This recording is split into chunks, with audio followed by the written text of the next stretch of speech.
আখেরি চাহার সোমবা। আখেরি চাহার সোমবা মুসলিম সমাজে প্রচলিত একটি ধর্মীয় ও ঐতিহ্যবাহী দিবস। আখেরি চাহার সোমবা শব্দের অর্থ শেষ বুধবার। ইসলামী চান্দ্রবর্ষের সফর মাসের শেষ বুধবারকে সাধারণত আখেরি চাহার সোমবা নামে অভিহিত করা হয়। উপমহাদেশের মুসলিম সমাজে দিবসটি দীর্ঘদিন ধরে ধর্মীয় আবেগ ও ঐতিহ্যের সঙ্গে পালিত হয়ে আসছে। আখেরি চাহার সোমবার সঙ্গে মহানবী সাল্লাল্লাহু আলাইহি ওয়াসাল্লামের জীবনের একটি গুরুত্বপূর্ণ ঘটনা সম্পর্কিত বলে প্রচলিত বিশ্বাস রয়েছে। প্রচলিত বর্ণনা অনুযায়ী সফর মাসের শেষ দিকে মহানবী সাল্লাল্লাহু আলাইহি ওয়াসাল্লাম অসুস্থ অবস্থায় কিছুটা সুস্থতা অনুভব করেছিলেন এবং সাহাবীদের সঙ্গে সাক্ষাৎ করেছিলেন। এই ঘটনাকে স্মরণ করেই মুসলমানদের একটি অংশ দিনটিকে বিশেষভাবে পালন করে থাকে। এই দিনে অনেক মানুষ নফল নামাজ আদায় করে, কোরআন তেলাওয়াত করে, দরুদ শরীফ পাঠ করে এবং মহানবীর প্রতি ভালোবাসা ও শ্রদ্ধা প্রকাশ করে। কেউ কেউ দান সদকা করে, অসহায় ও দরিদ্র মানুষের পাশে দাঁড়ায়। পরিবার ও সমাজের শান্তি, কল্যাণ এবং সবার সুস্থতার জন্য দোয়া করা হয়। ধর্মীয় অনুভূতির পাশাপাশি মানুষের মধ্যে পারস্পরিক সহযোগিতা ও সহমর্মিতা বৃদ্ধির সুযোগ ও সৃষ্টি হয়। তবে আখেরি চাহার সোমবার সম্পর্কে ইসলামী শরীয়তের দৃষ্টিভঙ্গি নিয়ে আলেমদের মধ্যে মতভেদ রয়েছে। কোরআন ও সহিহ হাদিসে এই দিনকে বিশেষ ইবাদতের জন্য নির্ধারিত দিবস হিসেবে স্পষ্ট নির্দেশনা পাওয়া যায় না। তাই কোনো নির্দিষ্ট আমলকে ফরজ, ওয়াজিব বা নিশ্চিত সুন্নত মনে না করে সাধারণ নফল ইবাদত, দোয়া, কোরআন তেলাওয়াত ও দান সদকা করা যেতে পারে। ধর্মীয় কোনো বিষয় পালনের ক্ষেত্রে কোরআন ও সহিহ হাদিসের নির্দেশনাকে সর্বাধিক গুরুত্ব দেওয়া উচিত। আখেরি চাহার সোমবার আমাদের জন্য একটি গুরুত্বপূর্ণ শিক্ষা বহন করতে পারে। মানুষের জীবনে অসুস্থতা, বিপদ, দুঃখ আসতেই পারে। এসব পরিস্থিতিতে ধৈর্য ধারণ, আল্লাহর উপর ভরসা করা এবং মানুষের পাশে দাঁড়ানো অত্যন্ত গুরুত্বপূর্ণ। মহানবী সাল্লাল্লাহু আলাইহি ওয়াসাল্লামের জীবন থেকে আমরা অসুস্থতা ও প্রতিকূলতার মধ্যেও ধৈর্য, সহনশীলতা ও আল্লাহর প্রতি আস্থা রাখার শিক্ষা পাই। পরিশেষে বলা যায়, আখেরি চাহার সোমবার মুসলিম সমাজে প্রচলিত একটি ঐতিহ্যবাহী দিন। এ উপলক্ষে ইবাদত, বন্দেগী, দোয়া, দান সদকা এবং মানব সেবার মাধ্যমে আল্লাহর সন্তুষ্টি অর্জনের চেষ্টা করা যেতে পারে। তবে এ দিনের মর্যাদা ও আমল সম্পর্কে কোরআন ও সহিহ হাদিসের নির্দেশনা সম্পর্কে সচেতন থাকা এবং কুসংস্কার ও ভিত্তিহীন বিশ্বাস থেকে দূরে থাকা প্রত্যেক মুসলমানের কর্তব্য। ঐতিহাসিক উৎপত্তি ও পটভূমি। আখেরি চাহার সোমবার পালনের সুনির্দিষ্ট ঐতিহাসিক সূত্র নিয়ে ইতিহাসবিদদের মধ্যে বিতর্ক আছে। অনেকের মতে এই প্রথা মূলত মুঘল আমলে ভারতীয় উপমহাদেশে জনপ্রিয় হয়ে ওঠে এবং এর সঙ্গে আরব বিশ্বের সরাসরি কোনো সংযোগ পাওয়া যায় না। মধ্যপ্রাচ্যের বেশিরভাগ মুসলিম দেশে এই দিবসের কোনো প্রচলন নেই বললেই চলে। এটি প্রধানত বাংলাদেশ, ভারত ও পাকিস্তানের মুসলিম সমাজে সীমাবদ্ধ। এ কারণে অনেক গবেষক একে উপমহাদেশীয় স্থানীয় সংস্কৃতি হিসেবে চিহ্নিত করেন, সর্বজনীন ইসলামী রীতি হিসেবে নয়।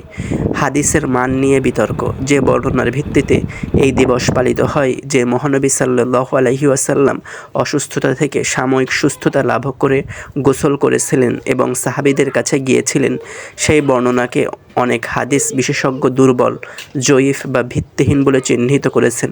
সহিহ বুখারী বা সহিহ মুসলিমে এই ঘটনার এমন বিশেষ উল্লেখ নেই যা থেকে একটি নির্দিষ্ট দিবস পালনের নির্দেশনা পাওয়া যায়। এ কারণে সালাফি ও আহলে হাদিস ঘরানার আলেমরা সাধারণত একে বিদআত, নতুন সংযোজন হিসেবে গণ্য করেন এবং এড়িয়ে চলার পরামর্শ দেন।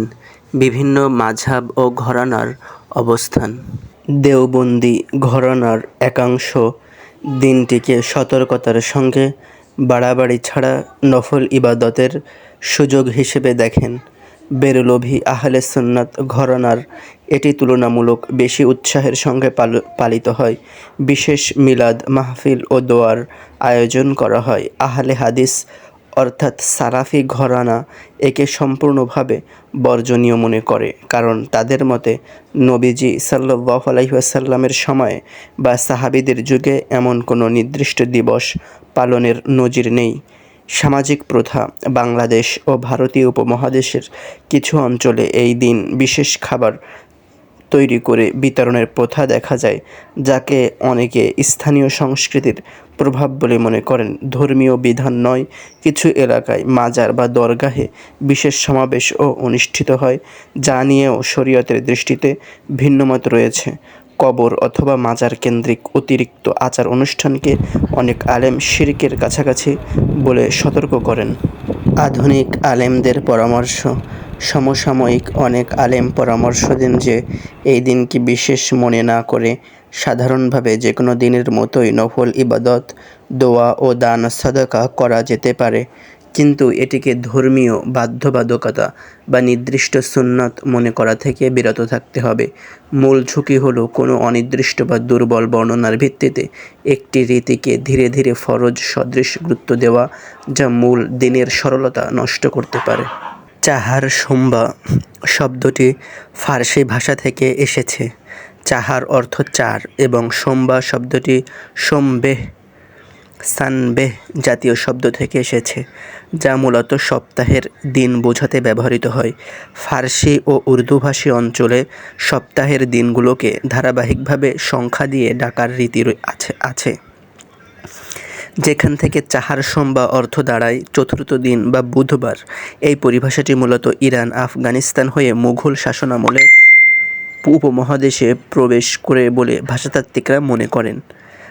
দারুল উলুম দেওবন্দের ফতোয়া: ভারতের প্রভাবশালী ইসলামী প্রতিষ্ঠান দারুল উলুম দেওবন্দ থেকে জারি করা একাধিক ফতোয়ায় বলা হয়েছে যে আখেরি চাহার সোমবারকে নির্দিষ্ট শরঈ ইবাদতের দিন মনে করা ভুল, তবে এই দিনে সাধারণ নফল ইবাদত করাতে কোনো বাধা নেই, যদি তা কোনো নির্দিষ্ট রীতি বা বাধ্যবাধকতা হিসেবে পালন না করা হয়। একে মুবাহ অনুমোদিত কিন্তু অনির্ধারিত পর্যায়ে রাখা হয়েছে। বিদআত হাসানা বনাম বিদআত সাইয়্যিআহ বিতর্ক: ইসলামী ফিকহশাস্ত্রে বিদআত নিয়ে দুইটি প্রধান দৃষ্টিভঙ্গি আছে। শাফেঈ মাযহাবের কিছু আলেম, যেমন ইমাম শাফি ও পরবর্তী ইমাম নববী, বিদআতকে ভালো ও মন্দ এই দুই ভাগে ভাগ করেছেন এবং বলেছেন যে দ্বীনের মূলনীতির সাথে সাংঘর্ষিক নয় এমন নতুন প্রথা বিদআতে হাসানা বা ভালো নতুনত্ব হতে পারে। অন্যদিকে হাম্বলী মাযহাবের অনুসারী ইবনে তাইমিয়া ও ইবনুল কাইয়িমের মতে আলেমরা মনে করেন ধর্মীয় ইবাদতের ক্ষেত্রে সব ধরনের নতুন সংযোজনই এড়িয়ে চলা উচিত। আখেরি চাহার সোমবার নিয়ে বিতর্কের মূলে এই দুই দৃষ্টিভঙ্গির পার্থক্য কাজ করে।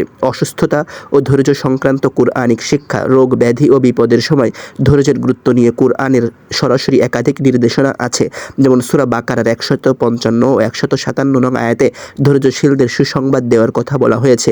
এই আয়াতগুলো নবীজি সাল্লাল্লাহু আলাইহি ওয়াসাল্লামের অসুস্থতার প্রসঙ্গে নয়, বরং সাধারণভাবে মুমিনদের জন্য প্রযোজ্য একটি সর্বজনীন শিক্ষা। আখেরি চাহার সোমবারকে প্রায়ই শবে বরাত, শবে মেরাজ ও মিলাদুন্নবীর মতো অন্যান্য দিবসের সাথে একত্রে আলোচনা করা হয়, কারণ এই দিবসগুলোর ব্যাপারেও অনুরূপ শরঈ বিতর্ক। নির্দিষ্ট আমল সহিহ হাদিসে প্রমাণিত কিনা এই সম্পর্কিত তথ্য বিদ্যমান। এই দিবসগুলোর একটি সাধারণ বৈশিষ্ট্য হলো এগুলো মূল কুরআন হাদিসে নির্দিষ্টভাবে বর্ণিত ইবাদতের দিন নয়, বরং পরবর্তীকালে সমাজে জনপ্রিয় হয়ে ওঠা রীতি।